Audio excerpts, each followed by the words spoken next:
সকলে সমবেত হয়েছি একটি বিশেষ আলোচনা সভার উদযাপনের উদ্দেশ্যে। এই আলোচনা সভার বিষয় হল রবীন্দ্র ভাবনায় বলি প্রথা এবং বিসর্জন নাটক। এখানে উপস্থিত সকল শিক্ষক শিক্ষিকাকে সশ্রদ্ধ প্রণাম ও উপস্থিত অধ্যাপিকা ডক্টর মীনাক্ষী সিংহ মহাশয়াকে এবং অধ্যাপিকা গীতাঞ্জলি মহাশয়াকে প্রণাম জানিয়ে এখানে উপস্থিত সকলকে স্বাগত জানিয়ে আজকের এই অনুষ্ঠান শুরু করছি। আজকের এই অনুষ্ঠানটি সূচনার জন্য আমাদের বাংলা বিভাগের বিভাগীয় প্রধান ডক্টর শান্তনা চক্রবর্তী মহাশয়াকে মঞ্চে আসার জন্য অনুরোধ করছি।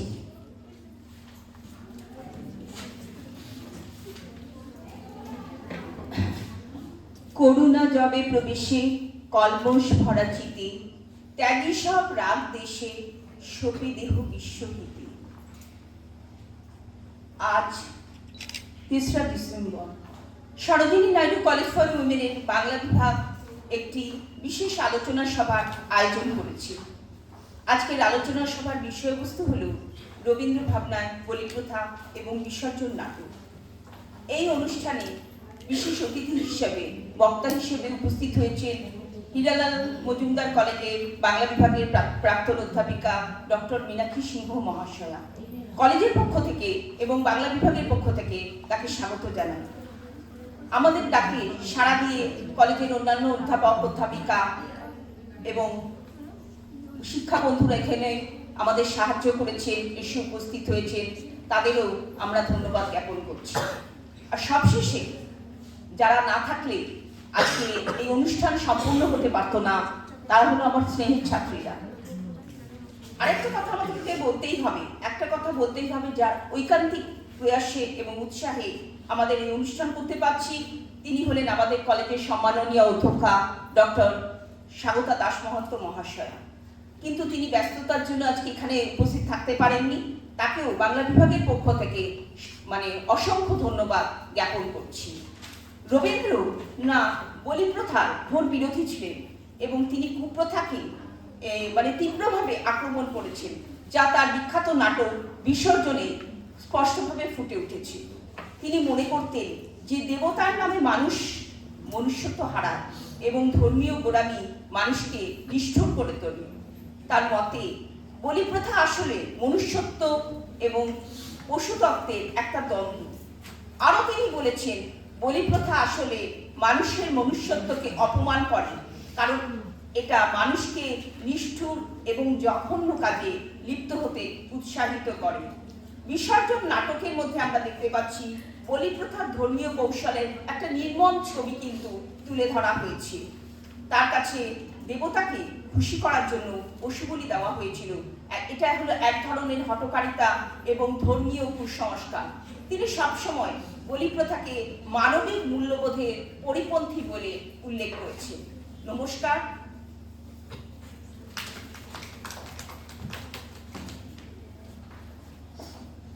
ধন্যবাদ জানাই বাংলা বিভাগের বিভাগীয় প্রধান ডক্টর শান্তনা চক্রবর্তী মহাশয়কে এত সুন্দরভাবে অনুষ্ঠানটি সূচনা করার জন্য। আমন্ত্রিত অধ্যাপিকা ডক্টর মীনাক্ষী সিংহ মহাশয়া এবং অধ্যাপিকা গীতাঞ্জলি মুখোপাধ্যায় মহাশয়াকে এবং এখানে উপস্থিত সকল শিক্ষক শিক্ষিকাদের জল সিঞ্চনের জন্য অনুরোধ করছি।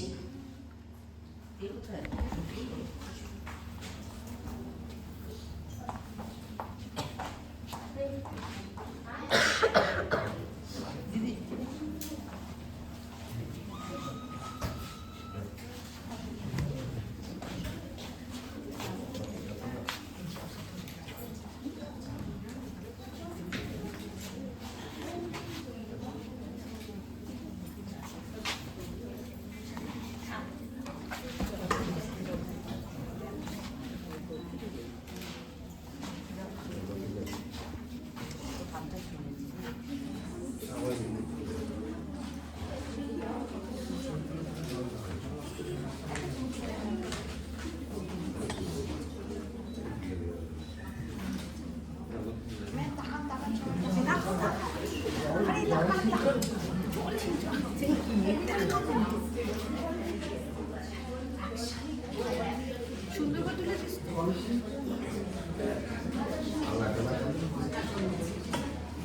গীতাঞ্জলি ম্যাম এবং মীনাক্ষী ম্যামকে মঞ্চে আসার জন্য অনুরোধ করছি।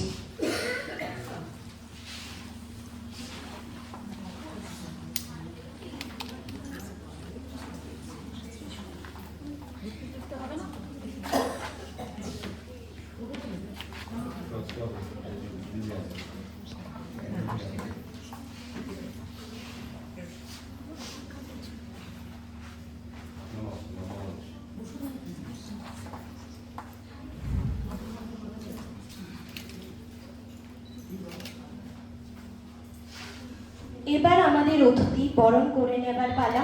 প্রথমেই অধ্যাপিকা ডক্টর মীনাক্ষী সিংহ মহাশয়াকে বরণ করে নিচ্ছে আমাদেরই কলেজের ছাত্রী দীপানিতা গোস্বামী।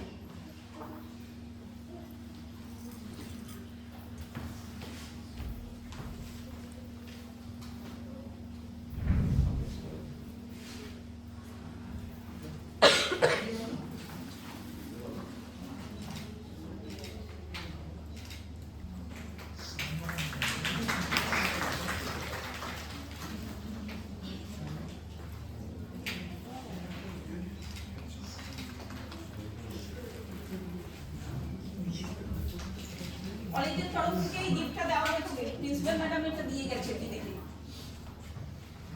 দিদি এটা প্রিন্সিপাল ম্যাডাম দিয়ে গেছে।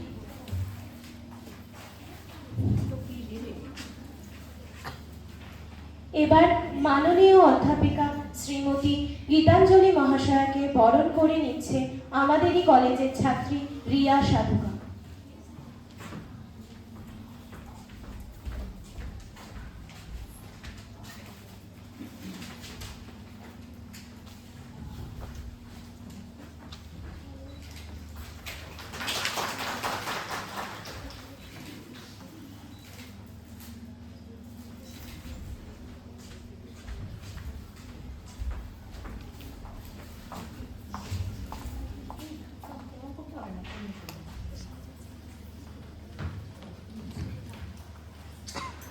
এবার আমি গীতাঞ্জলি ম্যামকে স্বাগত ভাষণ দেওয়ার জন্য অনুরোধ করছি।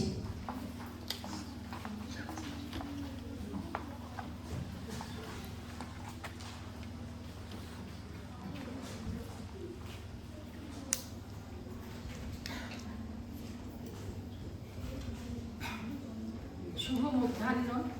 আজ সরোজিনী নাইডু কলেজে কলেজ ফর উইমেনের বাংলা বিভাগ রবীন্দ্র ভাবনায় বলিপ্রথা ও নাটক বিসর্জন নামক একটি বিশেষ আলোচনা সভার আয়োজন করেছে। আমাদের কলেজের অধ্যক্ষা মহাশয়া ডক্টর স্বাগতা দাস মহান্ত বিশেষ কারণে কলেজে অনুপস্থিত থাকার জন্য তার দায়িত্বে আজ আমি গীতাঞ্জলি মুখোপাধ্যায় ভারপ্রাপ্ত হিসাবে এই আলোচনা সভায় অংশ নিয়েছি। এই আলোচনা সভায় উপস্থিত বেথুন কলেজের প্রাক্তন লেকচারার, রবীন্দ্র ভারতীর রবীন্দ্র চর্চা কেন্দ্রের প্রধান অধ্যাপিকা এবং হীরালাল মজুমদার কলেজের প্রাক্তন বাংলা বিভাগীয় প্রধান ডক্টর মীনাক্ষী সিংহ মহাশয়কে সরোজিনী নাইডু কলেজের পক্ষ থেকে শ্রদ্ধা ও কৃতজ্ঞতা জানাচ্ছি। উপস্থিত শিক্ষক শিক্ষিকাবৃন্দ, শিক্ষা সহকর্মীবৃন্দ এবং আমাদের প্রিয় ছাত্রছাত্রীদের আন্তরিক শুভেচ্ছা জানাই।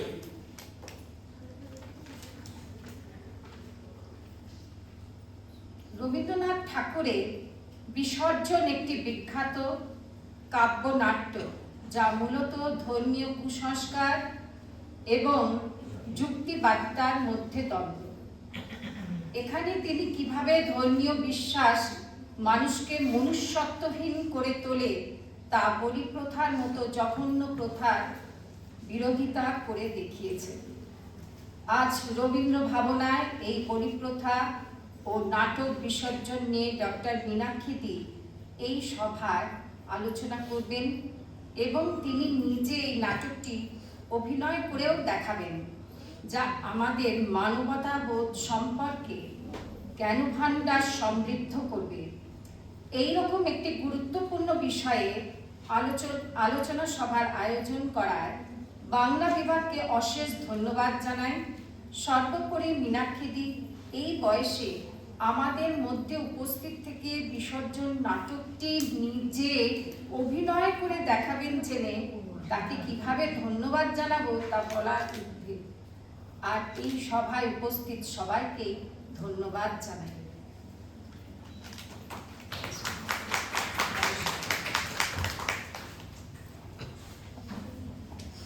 অনেক ধন্যবাদ জানাই গীতাঞ্জলি ম্যামকে।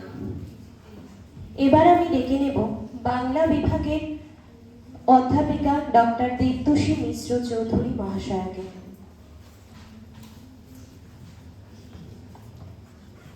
অধ্যাপিকা ডক্টর মীনাক্ষী সিংহ ম্যাডামকে স্বাগত। তিনি আজ আমাদের মধ্যে এসেছেন, আমরা কৃতজ্ঞ। তার ব্যস্ততার মাঝখানেও তিনি আমাদের জন্য একটু সময় বার করেছেন। অধ্যাপিকা ডক্টর মীনাক্ষী সিংহ রবীন্দ্র প্রেম কবিতায় তত্ত্বের প্রয়োগ নিয়ে গবেষণা করেছেন।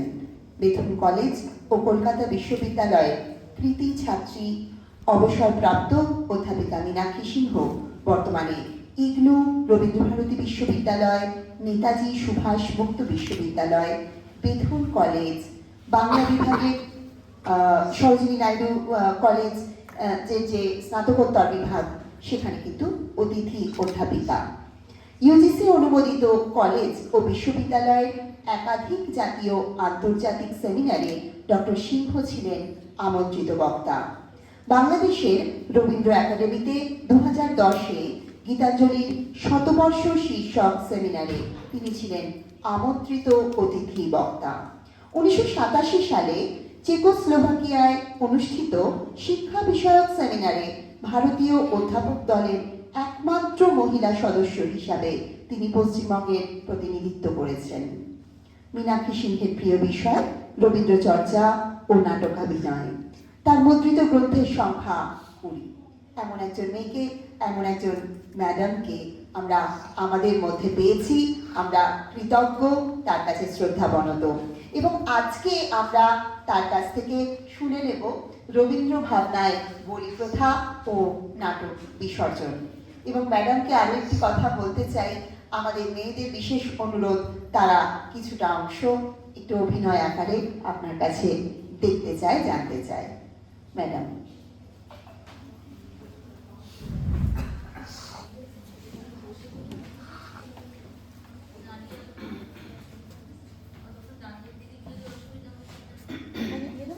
ম্যাডাম ওখানে দিয়ে দেবো না এখানে।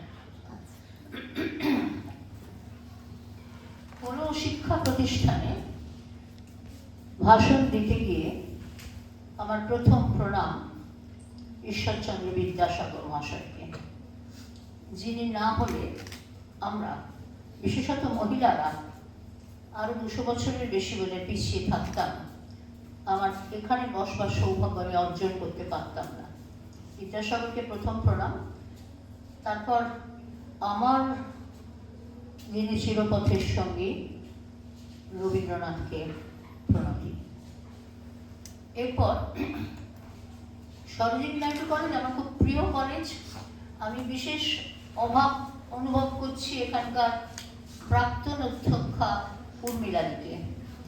তার সস্নেহ আমন্ত্রণ আমাকে মুগ্ধ করত যখন আমি এখানে দীর্ঘদিন পড়িয়েছি অতিথি অধ্যাপিকা হিসেবে তখন। এবং বাংলা বিভাগীয় প্রধান গৌরীকে। গৌরী রবীন্দ্রভারতী বিশ্ববিদ্যালয়ে আমার ছাত্রী ছিল এমফিল ক্লাসে। আর এখন যার বাবা খুব অনুভব করছি আজকে, যাকে ভেবেছিলাম দেখতে পাবোই, কলেজের বর্তমান অধ্যক্ষ ডক্টর স্বাগতা দাস মহন্ত। স্বাগতার প্রথম কর্মজীবন শুরু দক্ষিণেশ্বর কলেজে, আমি তখন সেখানে ছিলাম। বিভাগীয় প্রধান থাকাটা কোনো বড় ব্যাপার নয়, কিন্তু স্বাগতা প্রথম সেখানেই জয়েন করেছিল। তারপর ধাপে ধাপে উন্নতিতে এসে চাকদা কলেজ এবং এখানে এসেছে। আর আমার বিশেষ স্নেহভাজন শান্তনাও আমার সঙ্গে দক্ষিণেশ্বর কলেজে কিছুদিন কাজ করেছিল। আমার খুব প্রিয় আরেকজন শ্রাবণী সামনেই বসে আছে, এবং আরো প্রত্যেকেই, দীপালি বা এরা সকলেই নতুন যারা এসেছে দেবদূষী অন্য সবাই সবাই আমার খুব প্রিয়, কারণ আর আমার রবীন্দ্র ভারতের আরেক ছাত্র বসে রয়েছে শ্রীমান লক্ষ্মী ওখানে। তো সবের মধ্যে এখানে অধ্যাপনার একটা খুব মজা আছে। অধ্যাপনার মজাতে আমি কবে থেকে পড়াতে শুরু করেছি যদি বলি, তোমরা শিউরে উঠতে পারো, আজকেও উঠতে পারো। তোমরা তো মানে আমি ছাত্রীদের কথা বলছি। আমার প্রথম চাকরি 1963 সাল, বেথুন কলেজ, 1963, বুঝতে পারছো? আমি রিটায়ার করেছি 2001 সাল। আমার এখন বাংলা মতে 85, এমনিতে 84 পূর্ণ বয়স। জীবনের নানা ওঠাপড়ার মধ্যে দিয়ে অধ্যাপনা আমার প্রিয় বিষয়, এবং একটা সুবিধা হচ্ছে এখনো 5ই সেপ্টেম্বর শিক্ষক দিবসে অসংখ্য ফোন, প্রণাম, শুভেচ্ছা আসে। একদম প্রথম প্রণাম জানায় টেলিফোনে, বাড়িতেও আসে মাঝে মাঝে। 1963 বেথুন কলেজের আমার ছাত্রী, তার এখন 80 বছর বয়স, তারাও আসে। অধ্যাপনার এই যে অসম্ভব সুযোগ, এবং এখনো মানে কবির কথায় বলতে হয়, আমায় নিয়ে মেলেছই মেলা, আমার প্রাণে চলছে রসের খেলা। সবাইকে নিয়ে, সকলে, সমস্ত ছাত্রছাত্রীরা, সমস্ত অধ্যাপক অধ্যাপিকাদের যে একটা আলাদা বন্ধন, সেটার জন্য আমি খুব গর্বিত। অন্য কোনো প্রফেশনে ঠিক এভাবে বোধহয় সেটা হয় না এতদিন বাদে। এখানে আমি অনেকবার এসেছি, আজকে আসতে ভালো লাগছে। আর একটা কথা বলি, ছাত্রীদের বলছি, তোমাদের মধ্যে জোর করে বসানো হয়েছে একটা সেমিনারে নিয়ম। যদি বক্তৃতা শুনতে কারোরই ভালো লাগে না, আমি জানি। আমরাও তখন মজা করতাম, কখনো কখনো যে প্রক্সি দিইনি এমন নয়। হ্যাঁ, প্রথম যেটা থাকে, পরে অবশ্যই এমএ ক্লাসে গিয়ে সেটা হয় না হয়তো। কিন্তু এই গল্প গুজব, বসে বসে ছবি আঁকা, এসব তো হয়েছে, সকলেই করে থাকে, সবাই, সমস্ত। হ্যাঁ, তো আমরাও করেছি, তোমরাও করেছো। আজকে যে জোর করে তোমাদের কোথায় চমৎকার মাঠে একটু খেলাধুলো করবে, গল্প টল্প করবে, তারা এখানে জোর করে বসে বলিদান প্রথা সম্পর্কে লেকচার শুনতে হচ্ছে, আমি তোমাদের সমব্যথী।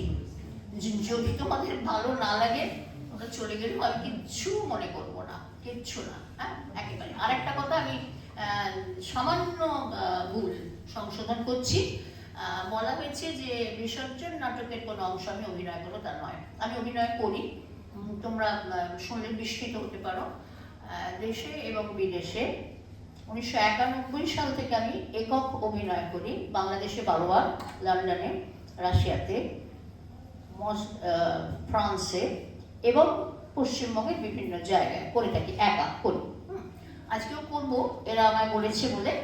তবে বিসর্জন নয়, অন্য একটা কিছু ছোট্ট, যদি তোমাদের শোনবার ধৈর্য থাকে, 10 মিনিটের, তোমাদের বেশিক্ষণ জ্বালাবো না। আচ্ছা, প্রথমে আমি যেটা বলবো, খুব বেশিক্ষণ বলবো না, তবু বলছি, বলিদান প্রথা নিয়ে রবীন্দ্রনাথের বিসর্জন নাটক সম্পর্কে। আচ্ছা, রবীন্দ্রনাথ, আমি খুব সচেতনভাবে বলবো, আমার মতে, এবং অনেকেই সেই মত মেলাবেন, পৃথিবীর শ্রেষ্ঠ সাহিত্যিক। পৃথিবীর শ্রেষ্ঠ সাহিত্যিক কারণ তিনি একমাত্র সাহিত্যিক যিনি সাহিত্যের প্রতিটি শাখায় লিখেছেন এবং প্রতিটিতেই সফল হয়েছেন। যেহেতু তিনি নোবেল পেয়েছিলেন, তিনি কবি, কবিগুরু, বিশ্বকবি ইত্যাদি ইত্যাদি, নোবেল না পেলেও তার কবিত্ব খর্ব হতো না। কবিতা, ছোট গল্প, উপন্যাস, প্রবন্ধ, রম্যরচনা, গীতিনাট্য, নৃত্যনাট্য, চিঠিপত্র, জীবনী, সমস্ত ভাষাতাত্ত্বিক, বিজ্ঞান চেতনা, সমস্ত রকম আত্মপরিচয়, জীবনস্মৃতি, যত রকম হতে পারে, সমস্ত সাহিত্য কৃতিতে তিনি শ্রেষ্ঠত্ব অর্জন করেছেন, গান তো বটেই। এবং পৃথিবীর একমাত্র সাহিত্যিক যিনি একটি বিশ্ববিদ্যালয় স্থাপন করেছেন। তার কর্মজীবন, তার কবি জীবন, তার সবটাই, সমস্তটা রবীন্দ্রনাথ সম্পর্কে আলোচনা শেষ হবার নয়। সারা জীবন আলোচনা হতে পারে, সারা জীবনেও আমরা তার চরণ ছোঁয়ার চেষ্টা করতে পারি, এবং আমরা তার গানের সুরেই বলতে পারি দাঁড়িয়ে আছো তুমি আমার গানের পারে, আমার সুরগুলি পায়ে চরণ, আমি পাই রে তোমারে, দাঁড়িয়ে আছো তুমি আমার গানের পারে। আমরা তার সুরগুলি চরণ ধরতে পারি, তার স্বরূপ জানতে পারি না, তবু ভেঙে ভেঙে তাকে নানাভাবে দেখবার বোঝবার চেষ্টা করি সারা জীবন ভোর। আজকে যে বিষয়টি খুব নতুনতর বিষয় বলা যেতে পারে, বিসর্জন তোমাদের যদি পাঠ্য থেকে থাকে তাহলে বিসর্জন নিয়ে আমরা যা পড়াশোনা করেছি, বিসর্জনের ট্র্যাজেডি, তার নামকরণ, নাট্যকাব্য হিসেবে তার সার্থকতা, জয়সিংহ বা রঘুপতি, গোবিন্দ মাণিক্য, এদের চরিত্রের আলোচনা, এগুলোই আমরা করেছি। আজকে অন্য একটি বিষয় নিয়ে এখান থেকে যে বিষয়টি ধরা হয়েছে খুব প্রাসঙ্গিক বিষয়, নতুনতর বিষয়, রবীন্দ্রনাথকে জানার পক্ষেও বটে, আমাদের জীবনকে জানার পক্ষেও বটে। আর বিসর্জন সম্পর্কে খুব উল্লেখযোগ্য যেটা, সেটা হয়তো তোমরা অনেকেই জানো, সেটা হচ্ছে রবীন্দ্রনাথ নিজে। রবীন্দ্রনাথ অসাধারণ অভিনেতাও ছিলেন। সেই যুগের শ্রেষ্ঠ অভিনেতা শিশির কুমার ভাদুরী রবীন্দ্রনাথের অভিনয় দেখে বলেছিলেন যে দেখে মনে হলো উনি আমাদের সময়কার শ্রেষ্ঠ অভিনেতা, এবং আমরা এত অভিনয় করি, অভিনয়ের সময় আমরা বুঝতে পারি না হাতের ব্যবহার কি করবো, মুখে বলে যাচ্ছি। রবীন্দ্রনাথের কাছে সেটাও শিখতে হতো আর কি। বিসর্জন সম্পর্কে উল্লেখযোগ্য যেটা, সেটা হচ্ছে বিসর্জনের দুটি প্রধান চরিত্রে রবীন্দ্রনাথ নিজে অভিনয় করেছেন, একবার রঘুপতি, একবার জয়সিংহ। মজা হচ্ছে যখন তিনি রঘুপতির ভূমিকায় অভিনয় করেছেন তখন তিনি একেবারে তরুণ, এবং যখন তিনি জয়সিংহ করেছেন তখন তার 60 বছর পেরিয়ে গেছে। তখন নানা রকম মেকআপ নিয়ে করেছেন, অসাধারণ দুটোই। তবে যারা সমস্ত রবীন্দ্রনাথের অভিনয় দেখেছেন প্রত্যক্ষদর্শীদের মত হচ্ছে রবীন্দ্র জীবনের সর্বশ্রেষ্ঠ অভিনয় হচ্ছে রঘুপতির ভূমিকায় তার অভিনয়। আজকে চরিত্র নিয়ে আলোচনার সময় নয়, আমি বলে রাখলাম মানে রবীন্দ্রনাথের সঙ্গে বিসর্জনের যে সম্পর্ক সেইটা। আচ্ছা, আমরা সকলেই বোধহয় জানি যে রবীন্দ্রনাথের দ্বিতীয় উপন্যাস রাজর্ষি 1887 সালে লেখা। রাজর্ষি ত্রিপুরা রাজ পরিবারের ঘটনা, এবং এর 3 বছর বাদে 1890-এ রাজর্ষি অবলম্বনে খানিকটা সংযতভাবে নাট্যরূপ দিলেন কাব্যে লেখা বিসর্জন। প্রথম নাটক রাজা ও রানী, তারপর বিসর্জন এবং মালিনী, 3টি কাব্য নাটক। পরবর্তীকালে আমরা দেখছি শেষ রক্ষা, পোড়াগল ইত্যাদি, চিরকুমার সভা ইত্যাদি লিখছেন, বা পরবর্তীকালে সাংকেতিক নাটক লিখছেন, তারপর রক্তধারা, রক্তকরবী ইত্যাদি ইত্যাদি। কিন্তু যখন লিখছেন রাজা ও রানী, বিসর্জন এবং মালিনী, তখন রবীন্দ্রনাথ নিজে বলেছেন যে সেই সময় আমাদের সাহিত্য দেবতা ছিলেন শেক্সপিয়ার, মিল্টন এবং বায়রন, তাদের অনুসরণে। কাজে রাজা রানী পুরোপুরি শেক্সপিয়ারীয় পদ্ধতিতে তৈরি ট্র্যাজেডি, বিসর্জনের খানিকটা তাই। কিন্তু রবীন্দ্রনাথের নিজস্ব যে বোধ এবং বোধই, তার সঙ্গে বিদেশি ট্র্যাজেডির একটু তফাৎ আছে। বিদেশি ট্র্যাজেডি আমরা জানি যে সেটা হচ্ছে story of exceptional calamity of a man in a high state leading to his death, arising pity and fear. একজন সাধারণের চেয়ে উচ্চপদস্থ কোনো মানুষের অসামান্য ভাগ্য বিপর্যয়ের কাহিনী, যা তার মৃত্যু বা পতন সূচিত করে, এবং যা দেখে দর্শক চিত্তে ভীতি ও করুণা, পিটি অ্যান্ড ফিয়ার জাগ্রত হয়। তার থেকে ক্যাথারসিস ইত্যাদি ইত্যাদি ট্র্যাজেডির সম্পর্কে তোমরা সকলেই পড়েছ। একটা সাংঘাতিক ভাগ্য বিড়ম্বনার কথা বলা থাকে, প্রচন্ড পতন। রবীন্দ্রনাথের নিজস্বতা হচ্ছে রবীন্দ্রনাথ কখন নেগেটিভ নন, নেতিবাচক নন। তার ট্র্যাজেডির মধ্যেও শেষকালে একটা মহৎ উত্তরণের কথা থাকে, একটা উত্তরণের কথা সবসময় সেখানে থেকে থাকে। এই প্রসঙ্গে আমি একটুখানি বলে নিচ্ছি অন্য কথাতে। রবীন্দ্রনাথের রাজা ও রানী নাটক আর শেক্সপিয়ারের ওথেলো, এটা সামান্য শেষ অংশের কথা। দুটি অসাধারণ ট্র্যাজেডি, এবং ওথেলোতে দেখা গেছে যে ওথেলো মোর অফ ভেনিস, সে অসামান্য সুন্দরী ডেসডিমোনাকে ভালোবেসে বিয়ে করেছিল, খুবই সুখী। কিন্তু যাই হোক, অনেক ভুল বুঝাবুঝি ইত্যাদির পরে ভুল বুঝে ওথেলো ডেসডিমোনাকে হত্যা করবে, এবং যখন জানতে পারবে সে ভুল করেছে, ডেসডিমোনা সত্যি খুব সত্যি লক্ষ্মী ইত্যাদি ইত্যাদি, তখন নিজে আত্মহত্যা করবে। শেষ, সেখানে ওথেলো শেষ। ট্র্যাজেডি, নির্মম ট্র্যাজেডি। রবীন্দ্রনাথ রাজা ও রানী দেখাচ্ছেন, রাজা ও রানীর মধ্যে ভুল বোঝাবুঝির ফলে রানীর মৃত্যু ঘটবে। রবীন্দ্রনাথ কিন্তু রাজার মৃত্যু ঘটালেন না। রাজা নতজানু হয়ে বলছে, দেবী যোগ্য নেই তোমার প্রেমের, তাই বলে মার্জনাও করিলে না, রেখে গেলে চির অপরাধী করে।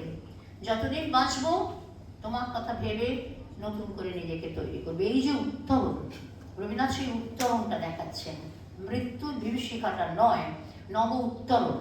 সমস্ত ভুল বোঝাবুঝি সবই, ওথেলো আত্মহত্যা করেছে, কিন্তু রাজা রানী বিক্রম আত্মহত্যা করছেন না। রবীন্দ্রনাথ নিজে বিক্রমের ভূমিকায় অসামান্য অভিনয় করেছেন এক সময়। যাই হোক, সেটা কোনো কথা নয়। আমরা বিসর্জনেও দেখবো এই আলোচনায় যে শেষটা কোন উত্তরণের পথে যাবে, বলিদান না আত্মাহুতি না আত্মনিবেদন না কোথাও। এখন বিসর্জন, রবীন্দ্রনাথ বলছেন যে প্রেমের অহিংস পূজা, অর্থাৎ মানব ধর্মের সঙ্গে শক্তি পূজা বা প্রথা ধর্মের দ্বন্দ্ব। প্রেমের অহিংস পূজা আর শক্তি পূজা বা প্রথা ধর্ম। প্রথা ধর্ম প্রাচীন কাল থেকে আমরা দেখেছি যে বলিদান প্রথা, এখন আমাদের কালী পুজোর সময় বলিদান করা হয়, বিভিন্ন জায়গায় হয়, এবং বলিদান ব্যাপারটা একেবারে প্রথম থেকে আদি যুগ থেকে আমরা দেখেছি ছাগ বলি, মহিষ বলি ইত্যাদি দেওয়া হয়ে থাকে। নরবলিও যে কোথাও হতো না এমন নয়। এবং একটু যদি আমরা ভেবে দেখি অন্যভাবে, সতীদাহ যে হতো তাও কি বলিদান নয়? বাল্য বিধবা সতীদের যে জোর করে বলিদান, মানে সতীর মহিমা ইত্যাদি ইত্যাদি বোঝাবার জন্য, তাও তো বলিদান। তো সুতরাং এই যে জীব হত্যা যেটা আর কি, সেইটা বিপরীত ধর্ম যেটা, সেইটা রবীন্দ্রনাথ বিসর্জনের মধ্যে কিভাবে দেখাচ্ছেন।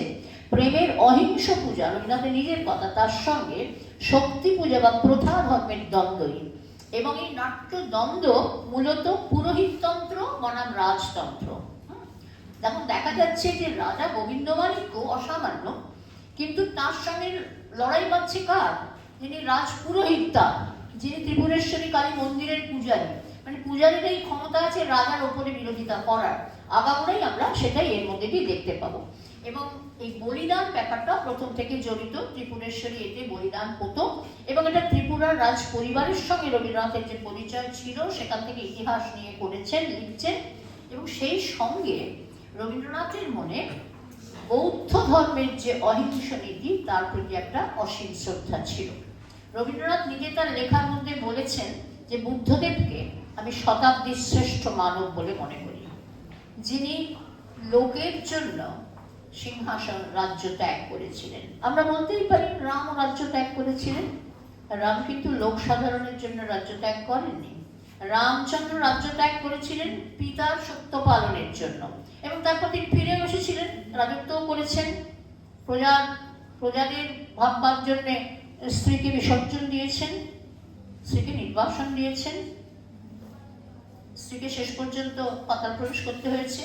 সেটা পাতাল প্রবেশ কি পুড়িয়ে মারা এখনকার বিচারে অন্যভাবে দেখা যেতে পারে। রামচন্দ্র নিজের জন্য বা প্রজার জন্য বা জনগণের কল্যাণের জন্য রাজ্য ত্যাগ করেননি। বুদ্ধদেব চারটি দৃশ্য দেখে মানব কল্যাণের জন্য রাজ্য ত্যাগ করেছিলেন। রবীন্দ্রনাথ তাকে পৃথিবীর শতাব্দীর শ্রেষ্ঠ মানব বলেছেন, এবং বৌদ্ধ ধর্মের দ্বারা খুব প্রাণিত। বৌদ্ধ ধর্মের অন্য কিছু নয়, অন্য খুব জপ আচার ইত্যাদি নয়। বৌদ্ধ ধর্মের প্রেম, অহিংসা, মৈত্রেয়ী, ভালোবাসা যেটা, সেটা সেই অহিংসার কথা দেখাচ্ছে। এবং রবীন্দ্রনাথের নাটক বিসর্জন, মানিনী, নটির পূজা সবেতেই আছে। নটির পূজা আমরা সবাই জানি, এটা পূজারিণী বলে যে কবিতা, সেদিন শারদ দিবা অভিষাদ শ্রীমতী নামে সে দাসী, পুণ্য শীতল সলিলে নাহিয়া, পুষ্প প্রদীপ থালায় বাহিয়া, রাজমহিষীর চরণে চাহিয়া নীরবে দাঁড়ালো এসি। কারণ বুদ্ধের যে মূর্তি সেখানে ছিল, পুজো করা হতো। অজাতশত্রু রাজা হলো যাবে পিতার আসনে আসি, পিতার ধর্ম শনিতে স্রোতে মুছিয়া ফেলিল রাজপুরী হতে, সফিল যজ্ঞ অনল আলোতে বৌদ্ধ শাস্ত্র রাশি, এবং বুদ্ধদেবের পূজা বন্ধ করলেন। এবং নটির পূজা যখন সেই পূজারানী কবিতা থেকে রবীন্দ্রনাথ করলেন, তাতে দেখালেন নটি, রাজ নটি, যার কাজ লাস্য নৃত্য করা, তাকে বলা হলো বুদ্ধদেবের মন্দিরে গিয়ে নাচতে, লাস্য নৃত্য করে নৃত্য নিবেদন করবার জন্য তাকে। শ্রীমতী সেই নটির লাস্য নৃত্যকে দেবতার চরণে পূজারিণী হয়ে অর্পণ করলো। সে তখন সবাই দেখলো যে আসলে তার রাজ সমস্ত বেশ সে খুলে ফেলছে, তার গৈরিক বসন বেরোচ্ছে এবং সে বুদ্ধের চরণে নিজেকে সমর্পণ করছে। আমায় ক্ষম হে ক্ষম, নম হে নম, তোমায় শরী হে নিরুপম, নৃত্য রসে চিত্ত মম উছল হয়ে বাজে।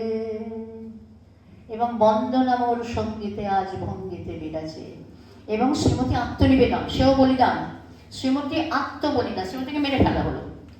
মুক্ত কৃপানের রাজরক্ষক যখনই ছুটিয়ে আসি, সুধালোকে তুই ওরে দুর্মতি মরিবার তরে করি সারথি, মধুর কণ্ঠে শুনিল শ্রীমতী আমি বুদ্ধের দাসী, তাকে মেরে ফেলা হলো। বলিদান, নরবলিদান সেখানে হচ্ছে। এই বলিদান ব্যাপারটা ছিল যে রবীন্দ্রনাথ তাকে খোঁচাচ্ছেন। বিসর্জনেও একটা বলিদান রয়েছে, আত্মবলিদান। জয়সিংহ আত্মহত্যা করবে, কিন্তু তার আগে যে বলিদানের প্রথাটা, সেই বলিদান সম্পর্কে যে খুব চমৎকারভাবে সান্ত্বনা এবং গীতাঞ্জলিদি বলেছেন খুব চমৎকারভাবে। তবু আমি আবার সেইটাই বলছি যে প্রথম থেকে আমরা দেখব যে পুরোহিততন্ত্র, রাজতন্ত্র শুধু না, অন্তঃপুর পর্যন্ত সেই বলিদানের ব্যাপারটা গেছে। গোবিন্দ মাণিকের স্ত্রী মহিষী গুণবতী, তার সন্তান নেই, সুতরাং তিনি নাটকের প্রথম দৃশ্যে দেখা যাচ্ছে পশু বলির মানত করছেন তিনি। তার ঠিক পরেই আসছেন রাজা গোবিন্দ মাণিক্য, ভিখারিণী অপর্ণা যে এই নাটকের প্রায় বিবেক, এবং জয়সিংহ যাকে পিতৃমাতৃহীন সেই তরুণকে রঘুপতি রাজপুরোহিত মানুষ করেছেন। অত্যন্ত রঘুপতির জীবনের দুর্বলতম জায়গা হচ্ছে জয়সিংহ। জয়সিংহকে সত্যি পুত্র সমসে পালন করেছে, কিন্তু রঘুপতি সাংঘাতিক। পুরনো প্রথা সে মেনে চলে, সে বলিদান প্রথা পছন্দ করে এবং পুজোর দেবতার কাছে, দেবীর কাছে বলি দেওয়ার জন্য সে ব্যস্ত সবসময়। রানী গুণবতী তার খুব প্রিয়, গুণবতী 100 ছাপ মানত করেছে, তাহলে দেবীর চরণে দিলে আমার যদি সন্তান হয়, এই জন্য। আর জয়সিংহের মধ্যে কিন্তু অহিংস প্রেম আর আজন্ম সংস্কারের দ্বন্দ্ব। সে মানুষ হয়েছে যার কাছে তিনি শিখিয়েছেন যে এই দেবী পূজা চান, এই দেবী রক্ত চান, বলিদান হচ্ছে আদিম প্রথা, খুব ভালো প্রথা, কিন্তু তার মধ্যে একটা অহিংস প্রেমের ব্যাপারটা রয়েছে। এখানে রবীন্দ্রনাথ শেক্সপিয়ারের প্রভাব, শেক্সপিয়ারের হ্যামলেটে to be or not to be, that is the question. এখানে এটা করবো না এটা করবো, যাবো কি যাবো না, কোনটা, দুটোর মধ্যে দ্বন্দ্ব, এবং দ্বন্দ্বের মধ্য থেকে তার যে উত্তরণ সেটা। এবং পরে আমরা দেখবো জয়সিংহের সেই ফল হচ্ছে ভয়ঙ্কর বিসর্জন, আত্মহনন। রবীন্দ্রনাথ যখন এর ইংরেজি করছেন তার নাম স্যাক্রিফাইস, বিসর্জন দিচ্ছেন। এও তো বলিদান, আত্মবলিদান, যেটা প্রথম থেকেই আমরা দেখব যে গোবিন্দ মাণিক্যের মধ্যে অনুত্তর জিজ্ঞাসা, এত রক্ত কেন? আমরা যদি রাজর্ষি উপন্যাসটি পড়ে থাকি তাহলে আমরা দেখব বিসর্জন লেখার 3 বছর আগে সেখানে রবীন্দ্রনাথ দেখাচ্ছেন 2 ভাই বোন, ছোট হাসি আর তাতা, তারা একটা মন্দিরে বেদি পুড়ছে, এত রক্ত কেন, এত রক্ত কেন? আগের দিন কোনো বলিদান করা হয়েছে, তারা ছোট ছোট 2টি ভাই বোন, সেই মাতৃপূজায় অবলা পশুদের বলিদান, সংস্কার প্রথার সঙ্গে মানবিকতার দ্বন্দ্ব। বিসর্জন নাটক সেই বলি প্রথার বিরুদ্ধে মানবিকতার উচ্চারণ। একটা কথা আমাদের মনে হতেই পারে যে রবীন্দ্রনাথ ব্রাহ্ম, তিনি মূর্তি পূজার বিরোধী ছিলেন, তিনি বৌদ্ধ ধর্মের অহিংসা ও মৈত্রের প্রতি আস্থাশীল। তার মূর্তির পূজা, যেটা বললাম, মালিনী বিসর্জনে বৌদ্ধ জাতকের প্রভাব আছে। এবং বিসর্জনের আগে বললাম নটির পূজার কথা বললাম, সেইখানে আমি দেখতে পাচ্ছি যে নটির পূজা কিন্তু এই অহিংসার ফল খুব চমৎকার। নটির পূজার শেষকালে যারা শ্রীমতীর বিরোধিতা করেছিল, তারা নৃত্যের ছন্দে যে দেব বন্দনা করে যে আত্মাহুতি দিল, সমস্ত বিরোধী শক্তি তার কাছে মাথা নত করতে বাধ্য হলো। বিসর্জনের যে শ্রেষ্ঠ প্রকাশ, এবং সেখানে দেখা যাচ্ছে যে জয়সিংহ মানব ধর্মের পূজারী, প্রথা ও প্রেমের দ্বন্দ্ব সেখানে দেখানো হয়েছে। দেবী পূজাতে হিংসা নয়, রক্তপাত নয়, করুণাঘন কলঙ্ক শূন্য, অর্থাৎ প্রথার বিরুদ্ধে যে হৃদয় ধর্ম সেটা দেখাচ্ছে। এবং রাজর্ষিতে রবীন্দ্রনাথ দেখিয়েছেন স্বপ্ন দৃশ্য, বালক বালিকা হাসি ও তাতা, রক্তপানে বেদনা দীর্ণ প্রশ্ন, পরে হাসির মৃত্যু। তখন রাজা গোবিন্দমাণিক্য বলি প্রথা বন্ধ করে দিলেন। ত্রিপুরা রাজ পরিবারের একটা সত্যি ঘটনা এটা, হ্যাঁ। এবং ত্রিপুরা রাজ পরিবারের সাংঘাতিক দীর্ঘদিন ধরে দেবী ত্রিপুরেশ্বরীকে বলিদান করা হয়েছে, অসংখ্য বলিদান হয়েছে, কিন্তু সেটা বন্ধ করছে স্বয়ং রাজা বন্ধ করছে। এবং রাজার বিরুদ্ধে বিরুদ্ধাচরণ করছে পুরোহিত, রাজপুরোহিত রঘুপতি। এবং দেখা যাচ্ছে জনগণ কিন্তু রাজার চেয়ে রাজপুরোহিতের কথা মানছে, কারণ আমাদের ভক্তি তো সবসময় বেশি, মন্দিরে মসজিদে সবসময় আমরা ভক্তিতে গদগদ। সুতরাং রাজার চেয়েও মনে হচ্ছে, রাজার চেয়েও যিনি বিশ্বপিতা, তিনি বিশ্বমাতা, তিনি চাইছেন এত। এবং যখন গোবিন্দমাণিক্য বলছেন না আর রক্ত তিনি নেবেন না, তখন রঘুপতি ঠাট্টা করে বলছে, মার রক্তে অরুচি, এতদিন বাদে ঠাট্টা করছেন। তখন বিসর্জন নাটকে প্রথম থেকেই দেখা যাচ্ছে গুণবতী, যেটা বললাম, 100 মহিষ আর 300 ছাগ বলির মানত করছেন এখানে। এবং রঘুপতি ভীষণ খুশি হয়েছে। জনতার মধ্যেও আমরা দেখছি সেই আজন্ম লালিত সংস্কার আমাদের সবাইকার মধ্যে আছে। পুজো বা পরীক্ষা টরীক্ষার সময় আমরা আরো বেশি নমস্কার করি, তো হাত দেখাতে যাচ্ছি, পুজোর সময় নমস্কার ঠাকুরকে ভাবি যাবি না, সবাই অল্প বিস্তর করে থাকি আর কি। তা সেই যে প্রথম থেকে এই যে দেবী পূজা মানে যে বলিদান, এই প্রথম বলিদানের কথা তোমরা যারা নাটক পড়েছো তারা বোধহয় পঞ্চাঙ্গ নাটকের কথা জানো, যে পঞ্চাঙ্গ নাটকের আকৃতি প্রথম হচ্ছে বিজয়সন্ধি বা মুখসন্ধি, এক্সপোজিশন, তারপর রাইজিং অ্যাকশন, তারপর ক্লাইম্যাক্স, তারপর ফলিং অ্যাকশন, তারপর ক্যাটাস্ট্রফি। বিজয়সন্ধি বা মুখসন্ধি প্রথম দৃশ্যে গুণবতী আসছে এবং বলিদানের জন্য মানত করছে, বলিদানের আদেশ দিচ্ছে, কিন্তু রাজা বলি বন্ধের আদেশ দিচ্ছেন। সুতরাং রাজশক্তির সঙ্গে পুরোহিততন্ত্রের যে সংঘাত সেটা বাড়ছে প্রথম থেকেই, হ্যাঁ। তাহলে মানুষের কিন্তু চিরাচরিত বিশ্বাস প্রথা ধর্মের প্রতি, আমরা তো সেটা জানি, চিরাচরিত বিশ্বাস। আমরা মনে করি যে হ্যাঁ আমরা এই মানত করলে ভালো হবে ইত্যাদি ইত্যাদি, সুতরাং মানত করছি, পুজোতে মানত করছি, এবং সেই মাংস আমরা রান্না করে খাচ্ছি, ভালোই লাগছে। এবং আমি যেটা বললাম যে সতীদাহ যখন, সেটাও আমার মনে হচ্ছে সেটাও বলিদান। এবং আগেকার দিনে দেখা যাচ্ছে ডাকাতরা নরবলি দিয়ে ডাকাতি করতে যাচ্ছে, মানে এই বলিদান ব্যাপারটা কিন্তু সবসময় ছিল, হ্যাঁ। কিন্তু আর জয়সিংহ এই যে নায়ক, সে কিন্তু এই প্রথানুসারী পূজার পূজক, কারণ সে ছোটবেলা থেকে মানুষ হয়েছে রঘুপতির কাছে, দেবীর সে পূজা করে, রঘুপতি তাকে বুঝিয়েছেন যে দেবী রক্ত চান, রঘুপতির আদর্শে সে বিশ্বাসী, কিন্তু তার অন্তরে করুণাধারা, এবং সেই করুণাধারা জাগ্রত করছে ভিখারিণী বালিকা অপর্ণা। সে বারবার তাকে বোঝাচ্ছে, এই দুয়ের যে দ্বন্দ্ব আমরা সেটা দেখছি। এবং রাজা গোবিন্দমাণিক্যকেও সত্যত্য শ্রদ্ধা করেন। রবীন্দ্রনাথ তার ধর্মীয় বিশ্বাস তথা সত্য ধর্মকে জীবন সত্য বলে দেখাতে চান, এবং আমাদের যারা মনীষী তারা তো তাই করেছে যখন, এবং প্রত্যেককেই তার জন্য অনেক অনেক লড়াই করতে হয়েছে। রাজা রামমোহন রায় যখন সহমরণ প্রথা বন্ধ করলেন, তার বৌদিকে জ্বলন্ত দেখলেন, বাধা দিতে পারলেন না, এসেছেন তখন বৌদিকে পুড়িয়ে মেরে ফেলা হয়েছে। তারপর তিনি কতদিন, কত কষ্ট করে, কত সংগ্রাম করে বিলেতে পর্যন্ত গেছেন এই জন্য, গিয়ে বন্ধ করতে হয়েছে, কারণ তখন সবাই পক্ষে। ঠিক যেমন বিধবা বিবাহের পক্ষে বিদ্যাসাগর, তার বিপক্ষে সই আরো বেশি, তেমনি সহমরণ প্রথা বন্ধ করতে যিনি চাইছেন, সেটা তো বলিদান, তারও পক্ষে অনেক বেশি, না সহমরণ হোক, এই জিনিসটা যে ছিল। তাহলে দেখা যাচ্ছে যে মূর্তি পূজা হিন্দু শাস্ত্রীয় প্রাচীন রীতি, এবং বৈদিক যুগেও সেটা ছিল, প্রতিমা পুজো এবং বলিদান তার মধ্যে। তো রবীন্দ্রনাথ তার বিরোধী কিভাবে, রবীন্দ্রনাথ কি বিরাট লেকচার দিচ্ছেন ময়দানে গিয়ে, তা নয়। রঘুপতি বলছেন, বুঝিয়েছেন, রানী গুণবতীকে বুঝিয়েছেন, রাজভ্রাতা নক্ষত্র রায়কে বুঝিয়েছেন, জয়সিংহকেও তিনি বোঝাচ্ছেন, এবং তিনি বলছেন সহস্র বছর ধরে দেবী রক্তপান করছে, বলি ছাড়া দেবীর পূজা অসম্পূর্ণ। এই অবিচল বিশ্বাস প্রথা ধর্মে প্রথম আঘাত যে হানলো, সে একটি বালিকা, ভিখারিণী বালিকা অপর্ণা, তার ছাপ শিশুকে বলি দেওয়া হয়েছে, তার সেই রক্ত সে সহ্য করতে পারছে না, এবং সেই জন্য সে বলছে দেবী পূজার জন্য অবলা পশুর রক্তপাত, এতে দেবী তুষ্ট হবেন।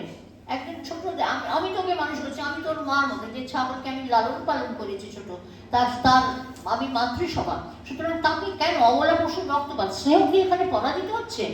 যে দেবীকে আমরা মমতাময়ী, স্নেহময়ী, করুণাময়ী, পরম করুণাময় বলে মনে করে থাকি, তিনি রক্তপাত করছেন আরেকজনের রক্ত। তাহলে রবীন্দ্রনাথ এই কথা জীবন স্মৃতি, তার যে চরিত সেখানে লিখেছিলেন, স্বপ্ন দৃশ্য তিনি লিখেছিলেন। বাবা একে যে রক্ত, ছোট্ট মেয়ে ছেলেটি তারা বলছে, এই স্বপ্ন দৃশ্যের সঙ্গে ত্রিপুরার রাজকাহিনী মেলাচ্ছেন। এবং রবীন্দ্রনাথ বলতে চাইছেন মানুষের মধ্যেই দেবতার অধিষ্ঠান, হৃদয় হচ্ছে সেই দেবতার মন্দির, সেই স্নেহ, প্রেম, ভক্তি, মমতা তারাই পূজার উপচার। তাই দিয়ে তো আমরা প্রেম দিয়ে, ভক্তি দিয়ে, তবেই তো তখন তিনি বলছেন, আমার দেহ খানে তুলে ধরো তোমার ওই দেবালয়ে প্রদীপ করো। তো সেটাই তো, নিশিদিন আলোক শিখা জ্বলুক প্রাণে, এ জীবন পুণ্য কর দহন দানে, আগুনের পরশমণি ছোঁয়া। এই আগুন আমাদের হৃদয়ের আগুন, প্রেমের আগুন, ভালোবাসার আগুন। সেখানে অন্য কোনো পশু হত্যা করে আরেকজন, তাকে পশুর কষ্ট তো বটেই, এবং যে পশুকে লালন করেছে যে ছোট্ট মেয়েটি, তারও কষ্ট, সে স্নেহ দিয়ে তাকে বলেছে। তখন সে বলছে, দেবী, দেবীকে আমরা তো করুণাময়ী বলে জানি, তো তিনি কেন রক্ত পান করছেন? এই যে শাশ্বত মানবিক সত্য ধর্মকে রবীন্দ্রনাথ বিসর্জন নাটকে প্রতিষ্ঠা দিয়েছেন।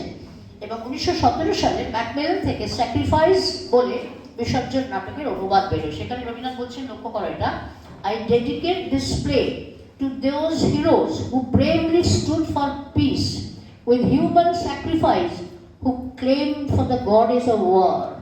অর্থাৎ আমাদের এখানে স্বদেশের যখন বিপ্লব যখন হচ্ছিল, বিপ্লবীরা যারা হত্যা করেছে অনেকেই, রাস্তাদার সূর্য সেন থেকে প্রীতিলতা মহাদিদার আর প্রত্যেকে, বাঘাযতীন ইত্যাদি ইত্যাদি, তাদের কিন্তু রবীন্দ্রনাথ বলছেন, আমি এই স্যাক্রিফাইস, এই বিসর্জন নাটক তাদের উৎসর্গ করছি সেই হিরো, সেই নায়ক নায়িকাদের, যারা গডেজ অফ ওয়ার, যুদ্ধের যিনি দেবী, অর্থাৎ দেশমাতৃকার জন্য যারা নিজেদের স্যাক্রিফাইস করছে, আত্মবলিদান। আত্মবলিদান আর বলিদানের মধ্যে তফাৎ রয়েছে। বলিদান তোমাকে অন্য কেউ দিচ্ছে, আত্মবলিদান শহীদ যারা জেনে শুনে নিজেরা যাচ্ছে। রবীন্দ্রনাথ তাকে শ্রদ্ধা করছেন। আচ্ছা, এবং এখানে দেখছি যে ট্র্যাজেডির নির্মমতার মধ্যেও রবীন্দ্রনাথ মানবিকতার প্রকাশ দেখাচ্ছেন। তাই রঘুপতি ভিলেন নয়, রবীন্দ্রনাথ কখনো ভিলেন তৈরি করতে পারেননি। একমাত্র ঘরে বাইরের সন্দীপ চরিত্রে সামান্য রঘুপতিকে করেছিলেন, চেঞ্জ করে গেল। রঘুপতির মধ্যে একটা ভালো জিনিস ছিল, সেটা জয়সিংহকে সে অসম্ভব ভালোবাসত। জয়সিংহ যখন আত্মহত্যা করলো, তখন রঘুপতির সমস্ত তার যা কিছু ভেতরে হিংসা ঈর্ষা চলে গেল। তখন সে দেবীকে বলছে, দেবীকে পাপিয়সী, ফেলে দে, পিশাচি, ফিরে দে, ফিরে দে বলে দেবী মূর্তির কাছে কাঁদছে। কারণ জয়সিংহ তাকে সেই জায়গায় নিয়ে গেছে। সেই রঘুপতি আর জয়সিংহের আত্মবিসর্জন রঘুপতিকে স্নেহ প্রেমে বিগলিত করেছে। অপর্ণাকে সে কন্যা বলে স্বীকৃতি দিয়েছে। সত্য ধর্ম, মানব ধর্ম, হৃদয় ধর্ম, প্রথাগত আচার সর্বস্বতার উপরে জয়ী হয়েছে হৃদয় ধর্ম। রবীন্দ্রনাথ এইভাবেই দেখাচ্ছেন। আমি বলিদান বন্ধ করবো বলে ময়দান ডেকে লোক দিয়ে মাইকে করে বক্তৃতা দেননি। তিনি আচরণের মধ্যে দিয়ে রঘুপতির আচরণ, জয়সিংহের আচরণ, গোবিন্দ মাণিক্যের আচরণ দেখাচ্ছেন। দেবী তাই বিসর্জন নামকরণ সার্থক, জয়সিংহের আত্মবিসর্জনে নয়, সকলকার বিসর্জন। রঘুপতি দেবী মূর্তিকে গোমতীর জলে ফেলে দিলেন। অনেকে তখন বলেছিল যে রবীন্দ্রনাথ তো ব্রাহ্মণ, সেই জন্য কালী মূর্তিকে ফেলে দিলেন। তা কিন্তু নয়, একেবারেই তা নয়। রবীন্দ্রনাথের মধ্যে যে আধ্যাত্মিকতা, তা আমাদের উপলব্ধির বিষয়। তার জন্য না, রঘুপতি দেবী মূর্তিকে বিসর্জন দিয়েছে, তাকে মনে হচ্ছে যে তুই একেবারে পাপিয়সী, তুই বলছেন দেবীকে, তখন তোর জন্য জয়সিংহ আত্মাহুতি দিয়েছে। তাহলে দেবী মূর্তির বিসর্জন, গুণবতীর অহংকার থেকে বিসর্জন। তার স্বামীকে সে চিনতে পারলো, বুঝতে পারলো প্রথা ধর্মের যে সংকীর্ণতা। একদিন বালক ধ্রুবকে হত্যা করতে চেয়েছিলেন নিজের সন্তান কামনায়। রানী গুণবতী বালক ধ্রুব, সে রাজা তাকে খুব স্নেহ করতে বলে তাকে হত্যা করতে চেয়েছিল। সেই গুণবতীর পরিবর্তন করছে বিসর্জন, তার অহংকারের বিসর্জন। মানব ধর্মে উন্নতি গোবিন্দ মাণিক্য তো ছিলেন। এবং রবীন্দ্রনাথ সেই জন্য বলছেন যে হিন্দু ধর্মের পৌত্তলিকতাকে আঘাত এনে ব্রাহ্ম ধর্মের নিরাকার আদর্শকে প্রতিষ্ঠিত করেছেন। একথা যেন আমরা মনে না করি কখনো। এমন সরল সমাধান বিসর্জনের নয়। বিসর্জন সবকিছু বিসর্জন হচ্ছে, দেবী মূর্তির বিসর্জন, প্রথার বিসর্জন, বলিদানের বিসর্জন, জয়সিংহের আত্মাহুতি, গুণবতীর অহংকারের বিসর্জন, সবটা সমস্ত বিসর্জন করছেন। তিনি দেখিয়েছেন ধর্ম ও ধর্মতন্ত্র আগুন ও ভস্যের মতো। কিরকম? ভস্যরাশি ছড়িয়ে তার মধ্যে আমরা আগুনের সত্য রূপ দেখতে পাচ্ছি। আগুন যেমন সত্য ধর্মে অবিচল, তেমনি ধর্মেরও সত্যরূপ আছে, তাহলে মনুষ্যত্ব, মানুষের সত্য ধর্ম। রবীন্দ্রনাথ সেই সত্যতে বিশ্বাসী। সত্য যে কঠিন, কঠিনের ভালোবাসিলাম, সে কখনো করে না বঞ্চনা। মানুষের ধর্মতে এই সত্যকেই মানব ধর্ম বলেছেন। বিসর্জন হচ্ছে সেই মানব ধর্ম, হিংসার নিষ্ঠুরতা নয়, হৃদয়ে প্রেমের মন্দির, প্রথাগতীয় সংস্কার এই নাটকের প্রতিটি চরিত্রে সংক্রামিত হয়েছে। প্রত্যেকে প্রথম থেকে সরে এসেছে, স্বয়ং রঘুপতি সরে এসেছেন, এবং আজন্ম দেবীভক্ত রাজা দুই বালক বালিকার মানবিক ক্রন্দনে বলি পূজা বন্ধ করেছেন, বিসর্জন হয়েছে। সংস্কারের ঊর্ধ্বে তার মানবিক করুণা। জয়সিংহ আজন্ম আবাল্য রঘুপতির নির্দেশে মাতৃপূজায় বলিদানকে সমর্থন করেছে, কিন্তু অপর্ণা যখন তার শিশুর জন্য কাঁদছে, তার আত্মবেদনায় তার মনে প্রশ্ন জেগেছে, মানবীর মনে করুণা আছে, দেবী রক্ত পিপাসু। এই বোধ থেকে, এই জিজ্ঞাসা থেকে বলিদানের বিরুদ্ধাচরণ হচ্ছে। এই সংশয়ে দ্বিধাগ্রস্ত শেষ পর্যন্ত প্রেম ধর্ম তাকে উত্তরণের পথে নিয়ে গেছে। কিভাবে নিয়েছে আমরা জানি, তার বিসর্জন অনবদ্য। যখন দেবী মূর্তির পায়ে হাত দিয়ে রঘুপতি এক দুর্বল মুহূর্তে তাকে দিয়ে প্রতিজ্ঞা করিয়ে নিয়েছিল যে রাজ রক্ত এনে দিতে হবে ফাল্গুনের পূর্ণিমা রাত্রে, প্রতিজ্ঞা করেছে, কিন্তু কিছুতেই পারবে না। তখন তার মনে পড়লো যে সে আসলে রাজবংশের সন্তান, রাজরক্ত তার শরীরেও আছে। তখন সে যে আত্মাহুতি দিচ্ছে, এই নাটকে সেই শ্রেষ্ঠ বলিদান হচ্ছে জয়সিংহের আত্মবিসর্জন। সেও তো বলিদান, অন্য কেউ দিলে বলিদান, নিজে দিলে কিন্তু বলিদান নয়, আত্মাহুতি, আত্মবিসর্জন। তখন রঘুপতি তার বলিদানের ধর্মকে অস্বীকার করে দেবীকে পাপিয়সী বলে বলছেন, অহংকার, অভিমান, দেবতা, ব্রাহ্মণ সব যা, তুই আয়। দেবী প্রতিমাকে রঘুপতি তখন বলছেন রাক্ষসী, পিশাচী। তাহলে এই যে রবীন্দ্রনাথ রঘুপতিকে দিয়ে বলাচ্ছেন, রবীন্দ্রনাথ বলছেন না, রবীন্দ্রনাথ কাকে দিয়ে বলাচ্ছেন? বলিদানের এগেনস্টে কথা বলছে, যে এতদিন বলিদানের পক্ষে সওয়াল করে গেছে, বলিদানের পক্ষে রাজাকে উত্তেজিত করেছে, রানীকে করেছে, নক্ষত্র রায়কে বলেছে রাজা মারা গেলে তুই রাজা হবে, তুই ভাই। ধ্রুব, ছোট 5 বছরের ধ্রুবকে হত্যা করার জন্য মন্দিরে এনে রেখেছে, সমস্ত জনগণকে জাগ্রত করেছে। কিন্তু রঘুপতির জীবনের সেই একটি দুর্বল জায়গা, জয়সিংহকে সে ভালোবাসে। এইখানে অপর্ণার ছাপ, শিশু মারা গেছে বলে অপর্ণা কাঁদছে, রঘুপতির কাছে সেসব কিচ্ছু পৌঁছয়নি, কিন্তু জয়সিংহের মৃত্যুতে রঘুপতির হৃদয় দ্রবীভূত হয়ে যাচ্ছে। রবীন্দ্রনাথ ভিলেন চরিত্র তৈরি করতে পারে। এই নাটকের ট্র্যাজিক নায়ক হচ্ছে জয়সিংহ নয়, ট্র্যাজিক নায়ক রঘুপতি। সমস্ত বেদনা, সমস্ত যন্ত্রণা, সমস্ত লড়াই, সমস্ত সংগ্রাম, যুদ্ধ, রক্তপাত সব কিছুর পরে দেবী মূর্তিকে নিজে গিয়ে গোমতীর জলে ফেলে দিচ্ছে, পাপিয়সী বলছেন। এবং তাই বলছেন তিনি যে প্রাণপ্রিয় জয়সিংহকে হারিয়ে রঘুপতি তার ধর্মবোধের যে সীমাবদ্ধতা, বলিদান যে কোনো মানুষের জন্য ভালো নয়, বলিদান যে হত্যা করা, তার মধ্যে আমরা হত্যা করছি, দেবতার নামে আমরা নৃশংসতা করছি। দেবতাকে আমরা দেবী বলে জানি, তাকে দয়াময় বলে জানি, দীন তারণ বলে জানি, দীনবন্ধু বলে জানি। দেবী, দেবী নারে, দয়া নারে, সে আমাদের নিজস্ব একেবারে বলে মনে করি। কিন্তু রবীন্দ্রনাথ সেটা ভাবার দেখছেন যে জয়সিংহের মৃত্যুতে, আত্মহননে, এবং আত্মহনন কার জন্যে? রঘুপতিরই জন্য, রঘুপতিরই কথায়। সুতরাং প্রাণ ধর্মের উপরে হৃদয় ধর্মের অধিষ্ঠান। রবীন্দ্রনাথ ব্রাহ্মণ ছিলেন, কিন্তু রবীন্দ্রনাথকে কোনো বিশেষ ধর্মে আবদ্ধ করা যায় না কোনো রকম। তিনি সমস্ত ধর্মের অতীত, সব ধর্মের মধ্যেই তিনি আছেন। ধর্ম যা ধারণ করে আমাদের, যা আমাদের নিয়ে যায়, সেই আধ্যাত্মিকতা, ঐশী ভাবনা যা আমাদের মধ্যে আছে, প্রত্যেকের মধ্যে অলরেডি আছে। আমরা জানি এমন একজন কেউ আছেন, আমরা বিশ্বাস করি, তাকে আমরা কেউ দেখিনি, কেউ না, কিন্তু আমরা তাকে বিশ্বাস করতে ভালোবাসি। এবং সেই বিশ্বাসের অর্ঘ্য রক্তপাতে নয়, হৃদয়ের পূজাতে, অন্তরের নিবেদনে। তাই রবীন্দ্রনাথ বলছেন ব্রাহ্ম ধর্ম সনাতন হিন্দু ধর্মের সূত্রেই এসেছে। হিন্দু ধর্মের বহুত্ববাদকে অস্বীকার করে একম মেবা দ্বিতীয়ম, জগৎ ব্রহ্মময়। একেবারে হিন্দু ধর্মের, প্রাচীন হিন্দু ধর্মেও সেটা আছে। মূর্তি পূজার বিরোধী হয়তো। এই রাজর্ষির সূচনায় রবীন্দ্রনাথ বলেছিলেন আসল গল্পটা ছিল প্রেমের অহিংস পূজার সঙ্গে হিংস্র শক্তি পূজার বিরোধ, যেখানে বলিদান বন্ধ। বলিদান চিরতরে বন্ধ হলো কেন? বলিদান করবার জন্য রঘুপতি কি না করেছে, লোককে উত্তেজিত করেছে, রাজাকে হত্যা করার কথা ভেবেছে। নক্ষত্র রায় রাজার ভাই, তাকে বলেছে তুমি দাদাকে হত্যা করো, তাহলে তুমি রাজা হবে। এবং নক্ষত্ররায় রাজাকে হত্যা করতে গেছে, কিন্তু খুব দুর্বল চিত্ত। গোবিন্দমাণিক্য যখন বলছে তুমি আমাকে মারবে, মারো, তখন পারেনি, না দাদা আমি পাচ্ছি না, আমাকে রঘুপতি বলেছে বলে। রঘুপতি ব্যর্থ হচ্ছে সমস্ত জায়গায়, সব জায়গায়, তা সত্ত্বেও সে সংগ্রাম করে যাচ্ছে বলিদানের পক্ষে। আমরাও করেছি, হিন্দু ধর্মের আদিম প্রাচীন যে ধর্ম তার মধ্যে বলিদান রয়েছে, এখনো যে কোথাও কোথাও হয় না তা নয়।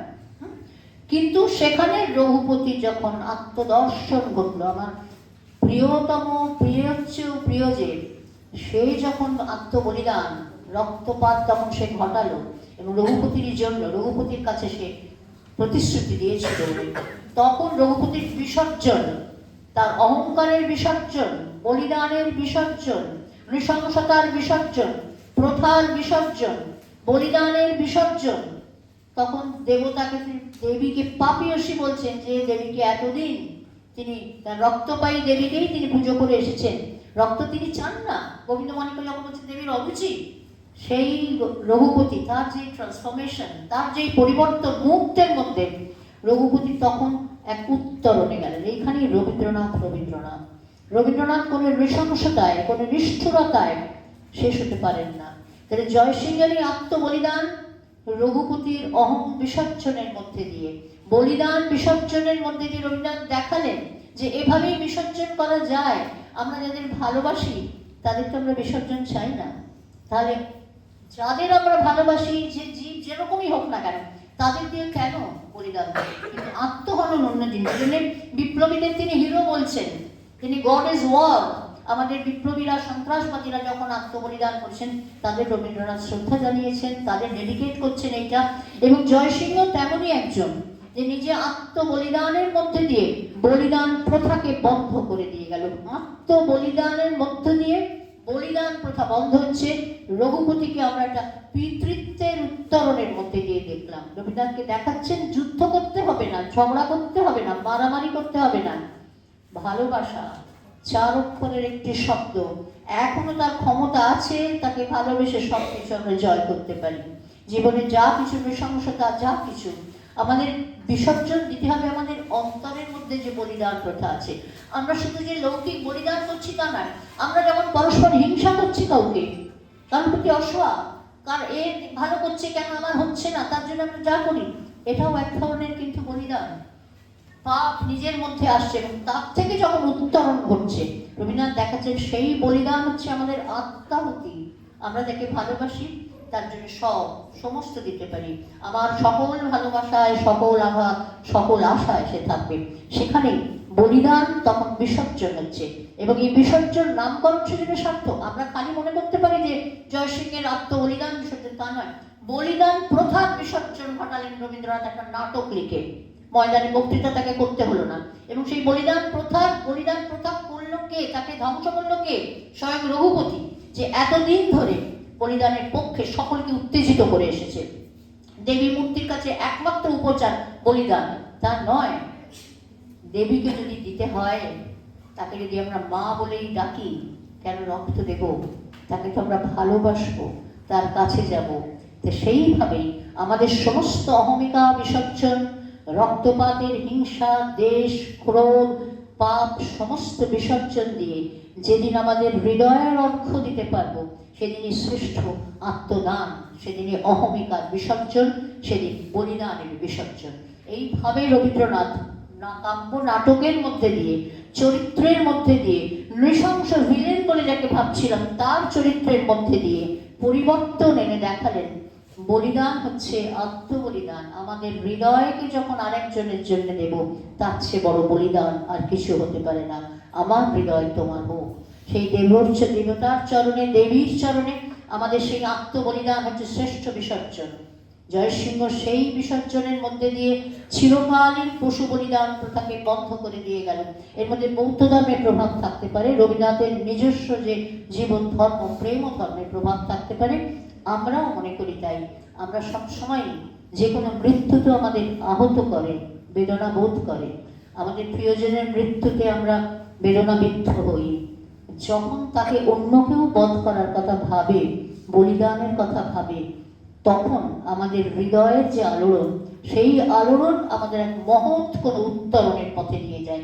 বিসর্জনের রঘুপতির মধ্যে দিয়ে সেই মহৎ উত্তরণ ঘটেছে। বিসর্জন তাই বিসর্জন নয়, বিসর্জন হচ্ছে দেবী আবাহন। নমস্কার।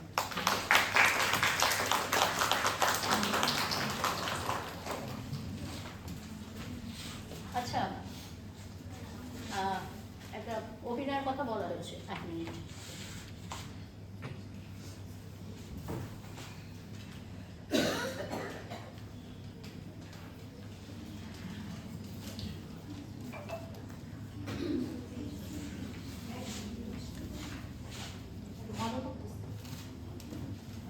আমি মহাভারতের গান্ধারী একক, চোখটা মাত্র।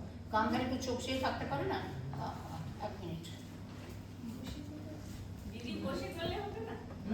গান্ধারী, কুরুক্ষেত্রে গান্ধারী, জোরে।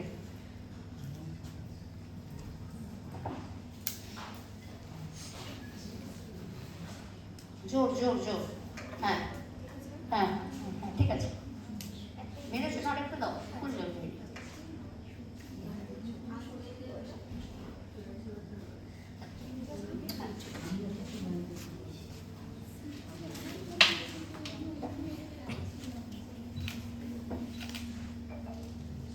কে কে কাঁদে? ভানুমতি, তুমি আমায় কোথায় নিয়ে এসেছো মা? এ কোন রণভূমে, এ কোন শূন্য শ্মশানে এত ক্রন্দন ধ্বনি? অষ্টাদশ দিবসব্যাপী কুরুক্ষেত্র ধর্মযুদ্ধ আজ শেষ হয়েছে। এ যদি ধর্মযুদ্ধ হয়, তাহলে আজ এখানে কেন মারণ উৎসব? কোন অপরাধে আমি, কৌরব মহিষী গান্ধারী, আজ এই মৃত্যুর ভূমিতে একাকিনী? আমার আচ্ছাদিত নয়নে কেন অশ্রুবালি ধারা? আমার যে সন্তানকে আমি এতদিন অবহেলা করেছি, তাকে স্নেহ দিইনি, আজ তার জন্য আমার মাতৃ হৃদয় কেন বিগলিত? কেন ধর্মের নামে এই নিধন যোগ্য? আমার 100 পুত্র আজ এই ধর্মযুদ্ধে নিহত, আর আমি গান্ধারী, আমিও এর জন্য দায়ী। কারণ আমি চেয়েছিলাম পাণ্ডবদের জয়। আমি বিশ্বাস করেছিলাম কৃষ্ণকে, বিশ্বাস করেছিলাম বিদুরকে।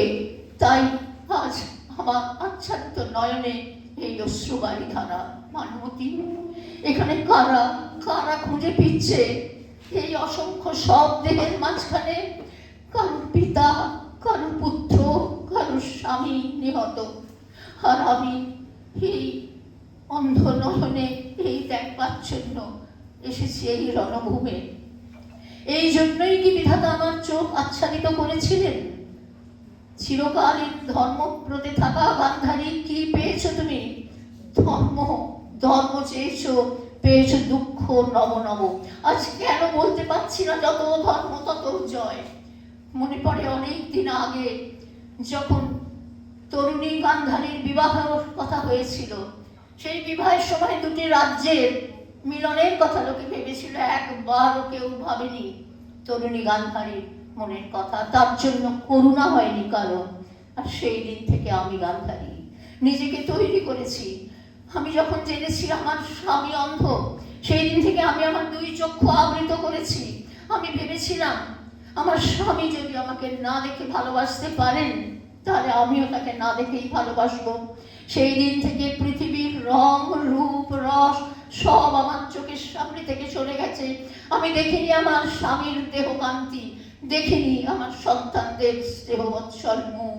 শুধু ধর্ম পথে এগিয়ে চলেছি। তাই কি আজ আমার এই অভিশাপ? বিধাতা, বলে দাও, কি আমার অন্যায়? আমি এক মনে আমার অন্ধ স্বামীকে ভালোবেসেছি, তাই আমার অন্যায়? আমি কুন্তির মতো গোপন প্রণয়ে লিপ্ত হয়ে স্বেচ্ছাচারিণী হয়ে পুত্রদের জন্ম দিইনি, তাই আমার অপরাধ? আমার 100 শুদ্ধ জাত পুত্রকে জন্ম দিয়েছি, তাই কি আমার পাপ? আর তার জন্য আজ রণভূমে আমায় দেখতে হচ্ছে। আর তার জন্য আজকে সিংহাসনে বসেছে কুন্তির পুত্ররা, যারা পাণ্ডুর নাম নিয়ে কুন্তির গোপন প্রণয়ের ফসল তারা। আর আমার শুদ্ধজাত 100 পুত্র, যারা চিরদিন অপমানিত, নিগৃহীত, ঘৃণিত, তারা আজ সকলে মৃত। আজ যদি একবার এই কুরুক্ষেত্র যুদ্ধের নিয়ামক কৃষ্ণকে কাছে পাই, তাকে জিজ্ঞেস করব, কোন ধর্ম তুমি পালন করেছো? তুমি না দীন দয়াময়। যেদিন পাণ্ডবেরা আমার কাছে আশীর্বাদ চাইতে এসেছিল, আমি তখন বলেছিলাম, পাণ্ডবের হোক জয়, জয়ী হোক, রাজা হোক পাণ্ডব সন্তান, আমার সন্তানরা থাক নিষ্ফলের দলে। সেদিন ব্যাসদেব, তুমি শোনোনি? যেদিন ধৃতরাষ্ট্রকে অনুরোধ করেছিলাম ত্যাগ করো পুত্র দুর্যোধনে, সেদিন শুনেছ শুধু জননীর বাইরের কথা, শোনোনি তার অন্তরের ব্যথা। আর আজ ধর্মব্রতে থেকে গান্ধারী চিরদিন কি পেয়েছে? দুঃখ নব নব, আর কিছু সে পায়নি। আজ এই কুরুক্ষেত্র রণভূমে আমি একাকিনী খুঁজে বেড়াচ্ছি, আমার 100 পুত্রের একজনও বেঁচে নেই, একজনও বেঁচে নেই।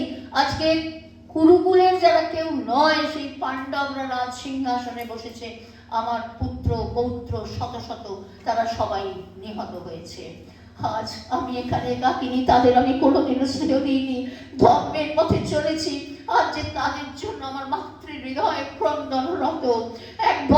একবার তোরা সারা দে দুর্যোধন, সুযোধন, সৌপর্ণ, চন্দ্রেয়, বিকর্ণ, একবার। জননী গান্ধারী, কে কে কে ডাকলো আমাকে? তবে কি? জননী, আমি কৃষ্ণ। কৃষ্ণ? বাসুদেব? কি দেখতে এসেছো কৃষ্ণ? আর কোন অপমান, আর কোন অসম্মান, কোন বেদনা দেখতে এসেছো? মার্জনা চাইতে এসেছি দেবী। মার্জনা?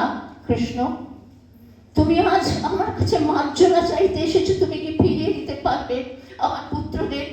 তুমি অন্যায়ভাবে তোমার যে পাঞ্চজন্য, তা মঙ্গল শঙ্খ নয়, তা যুদ্ধের ধ্বংসের আহ্বান করেছে। তুমি ফেরাতে পারবে একজন পুত্রকেও? আমার একজনকেও তুমি ফেরাতে পারবে? আজকে গান্ধারীর চোখে অশ্রুধারা দেখে তোমার হৃদয় বিদীর্ণ হচ্ছে। দীন দয়াময়, নারীর অশ্রু তো তোমাকে বেদনার্থ করে না কৃষ্ণ। তাই বৃন্দাবনে আজও রাধা কাঁদে অভাগিনী।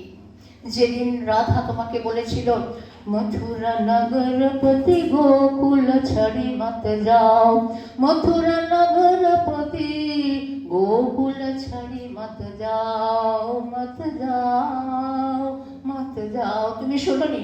তুমি গোকুল ছেড়ে চলে গেছো। তুমি আজ রুক্মিণীর পতি তুমি বাসুদেব। রাধা আজ আমাদের বৃন্দাবনে শূন্য ভেল মন্দির, শূন্য ভেল নগরী, শূন্য ভেল দশদিশ, শূন্য ভেল সগরী। কৃষ্ণ, তুমি প্রায়শ্চিত্ত করতে এসেছি জননী, প্রায়শ্চিত্ত। কৃষ্ণ, তুমি আমার একজন পুত্রকেও ফেরত দিতে পারবে? কৃষ্ণ, তুমি অন্যায়ভাবে তোমার সখী পাঞ্চালীকে তার স্বামীদের বাঁচিয়েছো। দেখো আমার পুত্রবধূ ভানুমতির 100 পুত্রবধূকে, তারা তোমার কাছে কি অপরাধ করেছে কৃষ্ণ? কি অপরাধ করেছে? তুমি অন্তত আমার একজন পুত্রকেও বাঁচিয়ে রাখতে পারতে। আমার 100 পুত্রের মধ্যে যার দোষ সবচেয়ে কম ছিল, তাকে তুমি বাঁচিয়ে রাখতে পারতে। অন্ধ বাবা মার অন্ধের যষ্টি হওয়ার জন্য তুমি তা করনি কৃষ্ণ। তুমি একদিন বলেছিলে, যদা যদা ধর্মস্য গ্লানির্ভবতি ভারত, পরিত্রাণায় চ সাধুনাং, বিনাশায় চ দুষ্কৃতম, ধর্ম সংস্থাপনার্থায় সম্ভবামি যুগে যুগে। আজ কোন দুষ্কৃতিকে তুমি শাস্তি দিতে এসেছো কৃষ্ণ? গান্ধারীকে তুমি শাস্তি দিতে এসেছো। আজ কৃষ্ণ, আজকে আমার 100 পৌত্র সমস্ত কুরুবংশ নিহত। আমি আজ তোমাকে ক্ষমা করব না কৃষ্ণ। যে গান্ধারী কখনো অন্যায় করেনি, কখনো অভিশাপ উচ্চারণ করেনি, আমার অন্তরের শোকাশ্রু আজ জেরেছে বন্যিমাঞ্চিতা, আমি আজ তোমাকে ক্ষমা করব না কৃষ্ণ। তুমি যদি ভগবানও হও, ঈশ্বরের শক্তি নেই জননীর শোকাশ্রু থেকে তাকে বাঁচাবার। আমার অন্তরের চিতা বন্যিমান, আমি তোমাকে অভিশাপ দেব কৃষ্ণ। একদিন তুমি যে কুরুবংশকে ধ্বংস করেছো, আমি গান্ধারী, সত্যব্রতী ন্যায়ব্রতী গান্ধারী, আমি আজ তোমাকে অভিশাপ দিচ্ছি, তোমার যদু বংশ একদিন ধ্বংস হবে। তুমি ভগবান হলেও তুমি তাকে বাঁচাতে পারবে না। চিরকাল ন্যায়ের পথে, সত্যের পথে আমি থেকেছি, কোনোদিন অন্যায় করিনি, কোনোদিন অমঙ্গল বাক্য উচ্চারণ করিনি। আজ জননী গান্ধারীর এই বেদনা বিধাতা তুমি ক্ষমা করো কৃষ্ণ। আমি তোমাকে অভিশাপ দিচ্ছি, যদুবংশ ধ্বংস হবে। আর গান্ধারীর এই প্রথম ও শেষ অভিশাপ বিশ্বে যেন শান্তি বহন করে আনে, ধর্মপথেই যেন থাকতে পারি, ধর্মযুদ্ধ যেন ধর্মেই শেষ হয়, মৃত্যু নয়, ধ্বংস নয়, রক্তপাত নয়, ধর্মেই ধর্মের শেষ হোক। ধর্মই গান্ধারী কুরুক্ষেত্রে এই শেষ প্রণতি। বরিশ ধরা মাঝে শান্তির বাড়ি, বরিশ ধরা মাঝে শান্তির বাড়ি।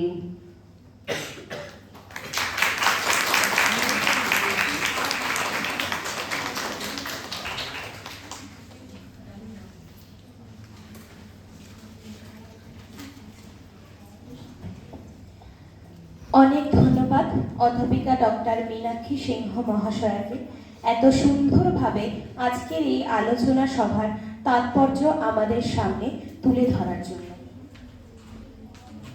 আজকের বক্তার বক্তব্যের সার্বিক মূল্যায়ন এবং ধন্যবাদ জ্ঞাপন করবেন আমাদের বিভাগের অন্যতম অধ্যাপিকা ডক্টর শ্রাবণী বন্দ্যোপাধ্যায় মহাশয়া।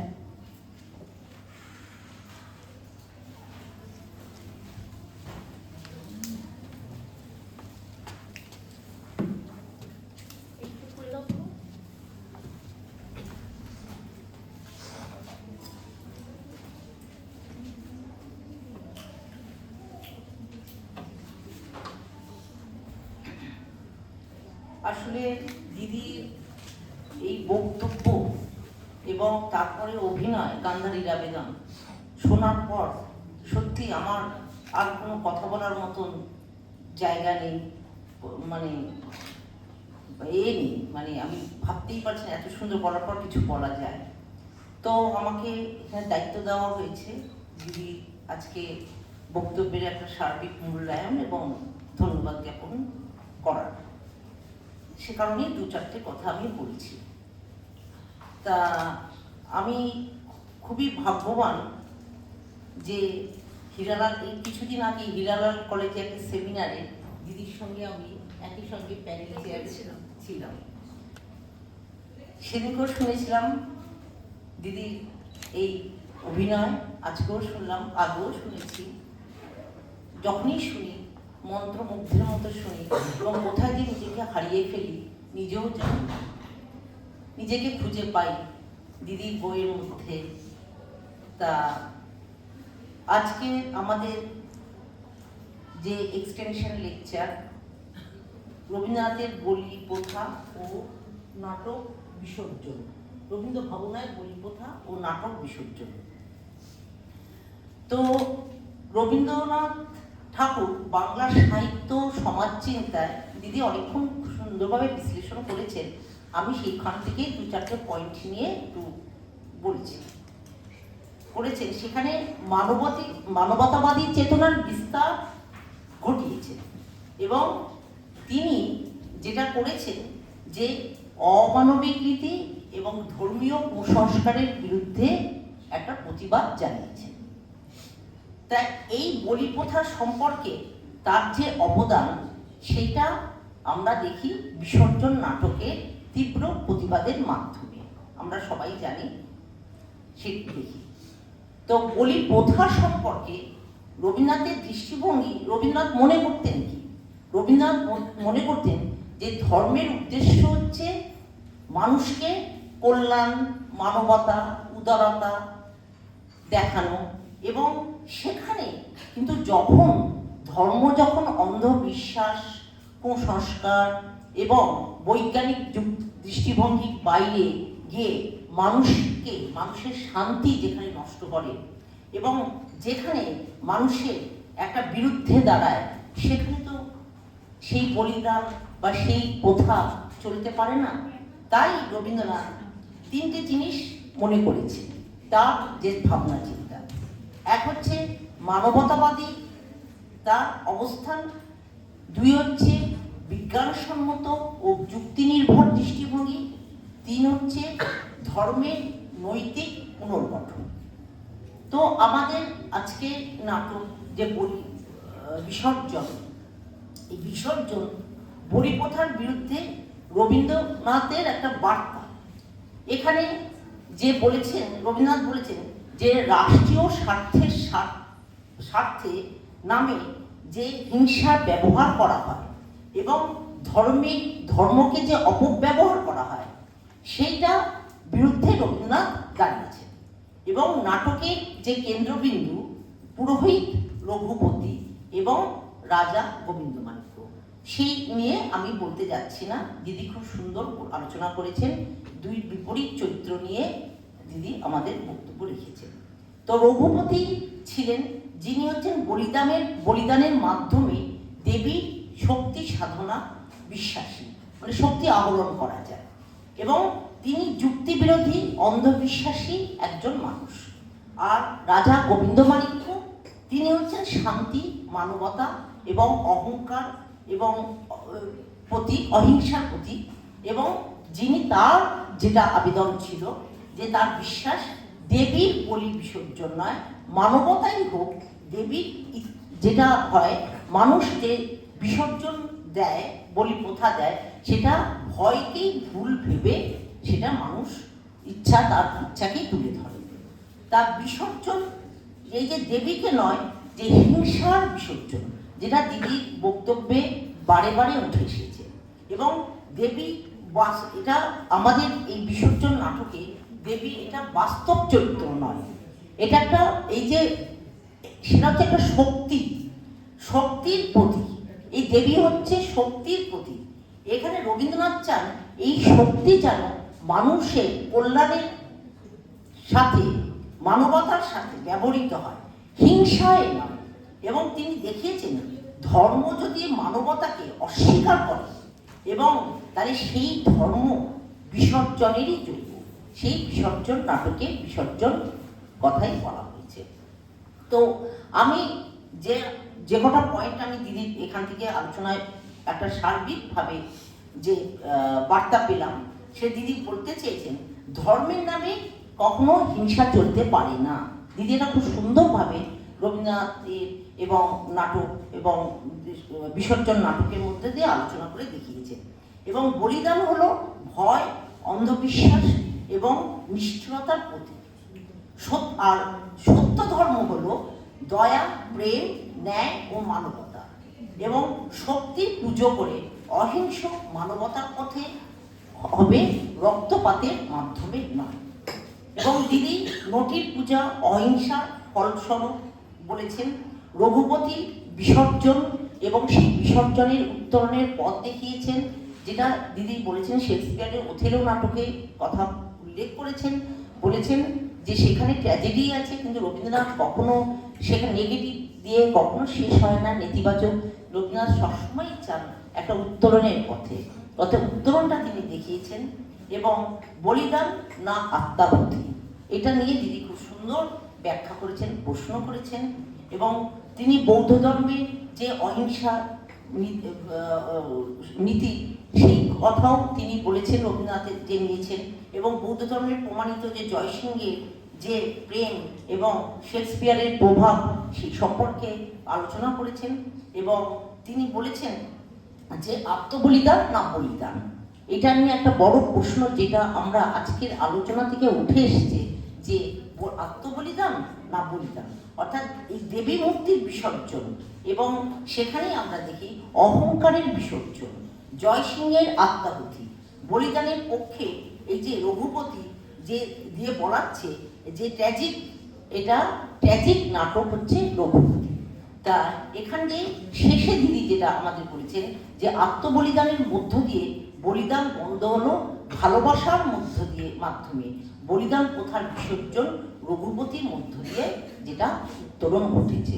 তো আমরা এই আলোচনার মাধ্যমে আজকে খুব সুন্দরভাবে যে বিসর্জন নাটকে এই যে আত্মবলিদান না বলিদান, এই যে বিষয়টা আমাদের মনে উস্কে দিয়েছে, সেটা আমরা নতুনভাবে ভাববো যে আমাদের নাটকটা সকলেরই পড়া, আবার নতুন করে আমরা চিন্তা করব, ভাববো। এবং এই বিষয় আর দিদির যেটা হচ্ছে অভিনয়ের দক্ষতা খুব অসাধারণ। আগেও আমি শুনেছি 1084 মা খুব সুন্দরভাবে দিদি এত বড় একটা উপন্যাস গড় করে কি সুন্দরভাবে বলে গেছেন, সেটা দিদিকে ধন্যবাদ দেওয়ার মতন প্রকৃত ভাষা আমার নেই, জানা নেই। তা আজকে শত ব্যস্ততার মধ্যে দিয়েও দিদি আমাদের মধ্যে আজকে এসেছেন, আমার সময় পার করেছেন, আমাদের মধ্যে আজকে খুব সুন্দরভাবে যে আলোচনা করেছেন, আমরা তো উপকৃত হয়েছি। আমি আশা রাখছি যে আবারও আসবেন, আবারও আমাদের কোনো একটা বিষয় নিয়ে বলবেন এবং আমরা শুনবো, আমরা নিজেদেরকে চিন্তা চেতনায় আবার নিজেদের ঋদ্ধ করব। আমাদের যাদের জন্য এই আজকের অনুষ্ঠান, আমাদের ছাত্রীরা উপকৃত হবে। তা এই কথা, দিদিকে আর ধন্যবাদ কি দেব, দিদিকে শতকোটি প্রণাম। দিদি আজকে যেটুকু আমি শুনেছি জেনেছি তা আমার মননে, চিন্তায়, চেতনে আমার রয়ে যাবে এবং সেটাই আমি পরবর্তী ক্ষেত্রে আমার সেটা একটা লেখা বা পরবর্তী ক্ষেত্রে বলায় একটা ভাবনার মধ্যে দিয়ে আমি রাখবো, এইটুকু করতে পারি। আর আজকে একটা আনুষ্ঠানিকতা তো থেকেই থাকে, সেই আনুষ্ঠানিকতা আজকে একটা ধন্যবাদ জ্ঞাপনের পালা।